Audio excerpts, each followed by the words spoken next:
70, je m'en foutis qui me suivent sur YouTube. Merci à ceux qui me suivent également sur les pages Facebook COSFDC. J'espère que vous allez bien. Aujourd'hui, on va faire un nouveau sujet sur un artiste. Je vais parler de Booba. Alors évidemment, quand on parle de Booba, on pense logiquement à ses débuts dans Lunatic. On pense à ses albums comme Panthéon, Westside, 09, Lunatic.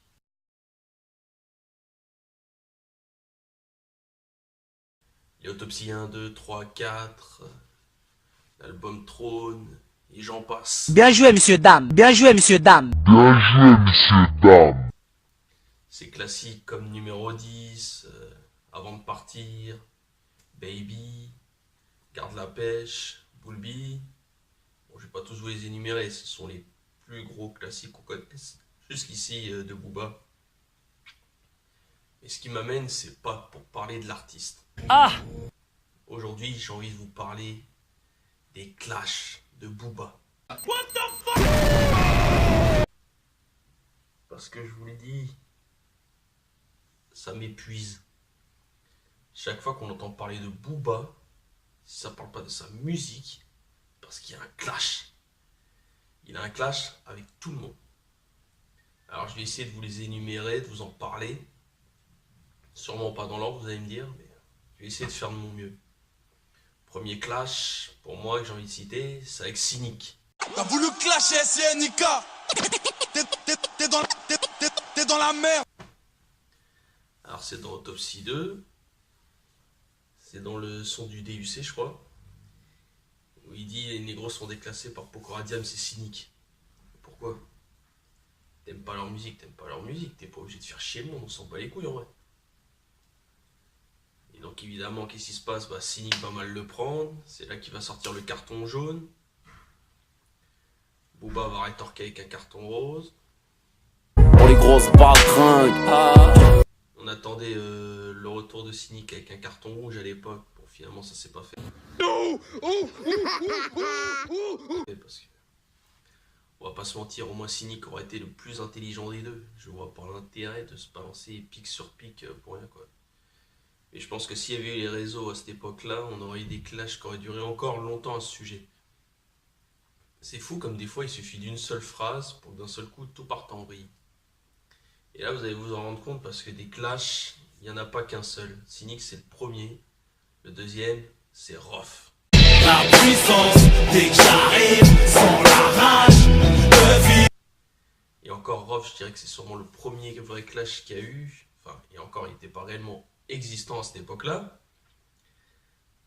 Ça a commencé du fait qu'ils ont fait quand même un son à l'époque avec Rimka. Il y avait Rimka, Rof et Booba. Vous cherchez sur YouTube, vous allez le trouver, il existe. Pour ceux qui se torchent avec la main gauche et de l'eau, ouais gros, c'est creux pour les braves réglo. Les potos, comment ça ils viennent de la rue? C'est nous la rue. Gros, c'est nous qu'on arrose, c'est nous la rue. Comment ça on rentre pas? C'est nous qu'on flingue, c'est nous qu'on écoute, c'est eux les baltringues.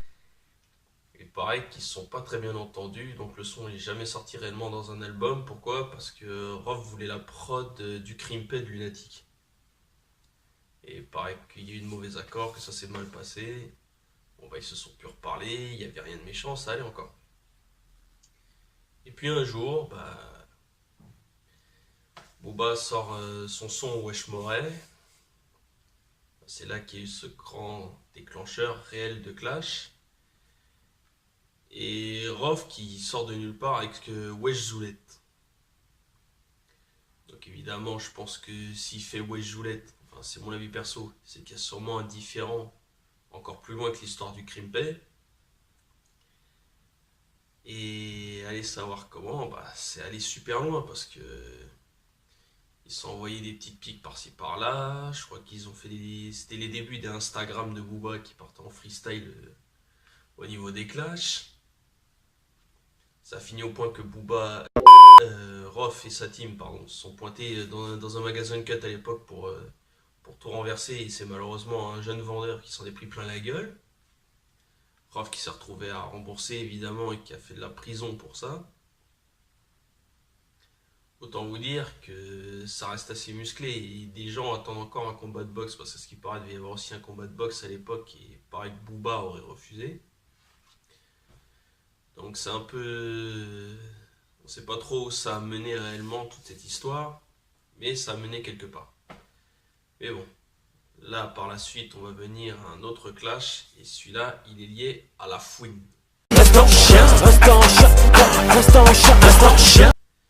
Pourquoi la fouine? Parce que la fouine, c'était... Ils étaient potes quand même tous les deux, Booba la fouine, même si... Après les explications sur Panam Boss, bon ça vous regardez la vidéo Swag ou pas de la fouine, et l'espèce d'interview qu'avait fait Booba pour son album Futur. Et chacun a plus ou moins sa version de l'histoire, mais le truc c'est que ils étaient super proches. Il y a une Son Reste en Chien qui reste un classique du rap français, extrait de Aller-Retour, le deuxième album de La Fouine. Et je sais pas, du jour au lendemain, il y a des trucs qui se passent mal, ils doivent sûrement mal se comprendre. D'ailleurs, La Fouine finit par dire dans son Swag ou pas que justement, quand La Fouine faisait pas beaucoup de chiffres avec ses premiers albums, Booba c'était son pote, et du jour où La Fouine a commencé à faire du chiffre et que lui ça marchait un peu moins, d'un seul coup il s'est éloigné. Ah les bâtards! Bon, après, des gens qui s'éloignent, ça arrive, tant qu'il n'y a pas de clash et tout, c'est pas méchant, ça passe. Et puis un jour, La Fouine se prépare pour son 4e ou 5e album, enfin c'était l'album Drôle de Parcours, et il sort Panam Boss dans lequel on retrouve Tunisiano et Aketo, Niro, Youssoupha, Canardo, Fababi, Sultan. Donc c'est un gros son, et dans le clip on voit beaucoup de mecs du rap français comme La Clica, Roca A few moments later. et Daddy Lortzi, et on voit Jackie Deneg Marron, on voit Passy, on voit Mac Taylor, on voit Kamel l'Ancien qui était déjà là parce que c'est le début de son rapprochement avec Banlieue Sale et Escale. Là je vous parle d'une époque bien avant qu'il a arrêté définitivement le rap. Il y a des noms partout, ils sont tous là, et il y a un clip qui les unit. Et un jour, qu'est-ce qui se passe? Donc, il y a 2 points qui viennent, c'est un peu bizarre, mais c'est comme ça que j'ai traduit. C'est-à-dire qu'à un moment, Niro dit sa punchline où il dit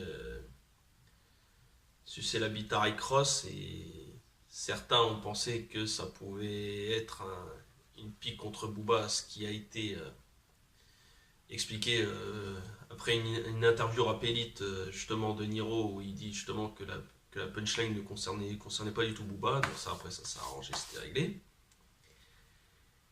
Et le truc confus, c'est la phrase de La Fouine quand il dit j'entends ce clash sur toi partout sur les ondes, mais comme un appel à la mosquée tu peux pas répondre. Et ce qui est marrant, c'est que ça tombe au moment où il y a l'espèce d'échange Twitter Tunisiano La Fouine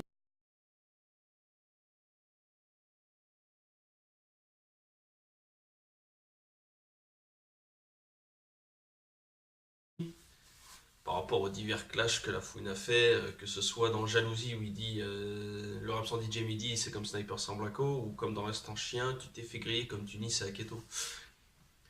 Donc ils se sont fait quelques petits échanges, ils ont parlé directement après pour les trucs, ils ont fini par apparaître sur l'album. Tunisiano qui a quand même dit à l'époque à La Fouine qu'il y avait la petite pique vite fait dans l'un de ses sons extraits de Marqué à vie, dans Hurricane Carter. Le problème c'est que Booba, il a pris cette punch. La Fouine dit que c'est pour Tunisiano sur le moment, pour mettre un peu de piment dans le clash. Bon, Tunisiano nie parce que pour lui, d'après lui, c'est pas ça. Maintenant, est-ce qu'il nie réellement ou est-ce qu'il sait vraiment pas, ça c'est autre chose. Et là, Booba, d'un seul coup, ah, donc tu me clashes et tout, et cash direct, ça finit en petit clash, donc ça commence par ça. Je crois qu'il y a le AC Milan qui sort un peu plus tard. Après, t'as La Fouine qui fait Autopsie 5, ce qui empêche dans un sens en plus Booba de sortir un projet du même nom. Qu'est-ce qu'il y a d'autre qui arrive après? Il y a aussi il y a le fameux TLT, traduit par Tuer tous pour Booba, et finalement La Fouine qui sort le sien de TLT juste un peu avant. Donc ça finit par petits échanges comme ça, que ce soit par les réseaux sociaux ou à travers les sons. Ce qui va peut-être enfoncer le clou, c'est le son La Fête des Mères de La Fouine. Après, il y a la fameuse histoire, pour ceux qui se rappellent, à Miami, parce que comme par hasard, ils habitaient tous les deux dans le même bâtiment, et d'un seul coup, Booba trouve le pote Dixon de La Fouine, le tabasse et tout. Évidemment, La Fouine est prévenue, et ça finit en espèce de bagarre dans la rue. Certains disent que Booba a gagné, certains disent que La Fouine a gagné. Bon, ça après, c'est un petit détail. Mais bon. C'est là que pour moi, personnellement, je trouve que c'est là que la paranoïa de Booba commence. C'est-à-dire autant avec Cynic, bah, il a lancé un peu le truc, donc il peut pas se mentir, même si jamais il dit que c'est Cynic, c'est faux, parce que c'est lui qui a lancé le truc. Avec Rof, c'est un peu complexe, donc je saurais pas traduire le truc. Mais là, dès le moment avec La Fouine, là, c'est là que ça commence un peu. Parce que ça va commencer comme ça. Donc ensuite, il y aura qui? Bah, logiquement, ça laisse déjà Caris. Pute! J'ai dit pute! Donc Caris, c'est un peu différent parce qu'il arrive dans le futur. Sachant qu'entre deux, Caris, il a sa mixtape de ses ZERO. Et lui, il commence à se faire un peu plus voir. Booba le met un peu plus en avant. Donc il y a le fameux son Kalash qui lui permet d'être mis en avant. Il y a son apparition un peu avant dans Autopsy 4. Et là, qu'est-ce qui se passe? Donc il y a Kalash, il y a l'album Or Noir qui sort entre deux, avec les sons comme Zo ou Banks. Donc c'est un album qui aura marqué l'esprit. Donc jusqu'ici, tout va bien et tout. Et puis un jour, lors de la réédition de Or Noir partie 2, Caris fait un freestyle, en voulant montrer que pour lui, il est numéro 1. Et moi, contrairement à Booba et certains de ses proches, moi je suis désolé, il dit qu'il est le numéro 1, bah, c'est tout, c'est une concurrence de rappeurs, je vois pas où est la patate là-dedans. Et d'un seul coup, ça commence par un post Instagram, ouais, on va te remettre dans ton trou. Et puis ça commence par des petits montages et tout le monde se prend la tête. Et ça dure, et ça dure, et ça dure, et ça dure, même si Caris essaye de plus calculer le truc. Et du jour au lendemain, et là on revient à août 2018, le 1er août 2018, aéroport d'Orly, la fameuse baston. Que vous voyez déjà dans mon podcast et que vous avez vu partout, que ce soit sur BFM, sur internet, partout. Donc il y a ces petites bagarres entre eux. Et s'ensuit cette connerie maintenant qui est cette histoire de 1 contre 1 parce que Caris a dit au moment où il se fait embarquer par les flics et tout, à 1 contre 1 tu seras incapable de te battre, etc. etc. Donc finalement Booba le retient et sur le moment, hop, proposition de combat. Et bah allons-y, faites le combat comme on dit. Et depuis un moment, ça s'enchaîne. Tiens, on va faire ici, on va faire ailleurs. Aux dernières nouvelles, ce serait en Tunisie pour Caris et en Suisse pour Booba. Autant vous le dire, faut arrêter avec ça. Je pense que là, je suis d'accord avec tout le monde, ça se fera jamais. Je leur ai même envoyé un petit truc par Instagram. En rigolant un peu, mais en me disant que ça pourrait être un peu plus sérieux que ce qu'ils proposent eux-mêmes. Je sais pas, à un moment, c'est soit vous êtes intelligent, vous trouvez à une table et vous organisez ça à deux, soit vous arrêtez de nous prendre pour des cons, vous arrêtez d'en parler, vous passez à autre chose. Si vous faites chier, autant l'un que l'autre. On est sur le terrain de la musique et puis merde quoi. Donc voilà, ça c'est pour la partie clash avec Caris. Alors maintenant... Moi j'ai une autre histoire de clash et celle-là, elle concerne Carteron. Maxi Bluff. Alors sachant que Carteron, on va faire ça vite, je vous le dis tout de suite. Carteron c'est marrant parce que je sais pas comment leur clash est arrivé à tous les deux, mais ça finit par être du n'importe quoi. Donc c'est pour ça que je fais un court paragraphe là-dessus. Je sais pas s'ils s'entendaient ou s'ils s'entendaient pas, mais le truc qui est marrant, c'est que ça finit par des espèces de pics à la con. Même Booba finit par abandonner le truc. Et ça finit même par Carton qui donne rendez-vous à Boulogne à Booba pour lui dire viens, on va se taper et tout directement sur place. Et qu'est-ce qui se passe après? L'histoire TPMP dernièrement, des messages qui volent. Les attaques de Carteron sur la mère des enfants de Booba. Je m'en bats les couilles. Ouais, ça c'est à vous de juger, mais bon, je pense qu'on peut s'arrêter là sur le sujet. Alors il y en a un dernier, c'est le leader du moment, c'est bien sûr Maître Gims.